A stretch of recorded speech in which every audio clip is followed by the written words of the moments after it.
আমি রান্না করেছিলাম ডাল মুড়ো ঘন্ট, খেতে কিন্তু দুর্দান্ত হয়েছিল, একদম অনুষ্ঠান বাড়ির মতন। তো তার জন্য এখানে শুকনো কড়াইতে আমি 150 গ্রাম ডাল নিয়েছি। ডালটা আমি সুন্দর করে ভেজে নেব।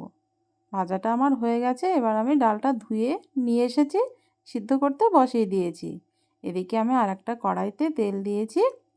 তেলটা আমার গরম হয়ে গেছে। মাছের মাথাগুলো আমি লবণ হলুদ মাখিয়ে রেখেছিলাম, লবণ হলুদ মাখানো মাছের মাথাগুলো দিয়ে ভেজে তুলে নেব সুন্দর করে। এভাবে তোমরা একবার রান্না করে দেখো, খেতে কিন্তু দুর্দান্ত হয়।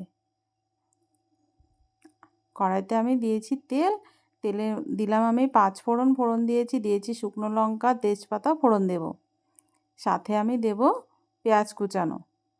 পেঁয়াজ কুচানোটা কিন্তু একটু বেশি পরিমাণে দিতে হবে। দিয়েছি আমি সাথে 4 থেকে 5টা কাঁচা লঙ্কা ফাটিয়ে রেখেছিলাম, সেগুলোও দিয়ে দিলাম। দিয়েছি স্বাদ মতন নুন। এবার নুনটা দিয়ে পেঁয়াজটা একটু ভেজে নিতে হবে। পেঁয়াজটা যখন একটু লাল লাল করে ভাজা হয়ে যাবে, তখন আমি দিলাম রসুন বাটা আর আদা বাটা, আর দেবো সাথে লঙ্কা বাটা, আর দেবো 1 চামচ জিরে গুঁড়ো আর 1 চামচ ধনিয়ার গুঁড়ো। এবার মশলাটা কিন্তু সুন্দর করে একটু কষে নিতে হবে। মশলা যত সুন্দর কষানো হবে, রান্নাটা কিন্তু তত সুন্দর হবে।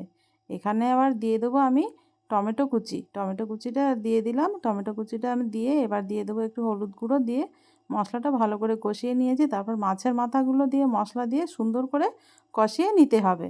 মাছের মাথা দিয়ে কষানো হয়ে গেছে।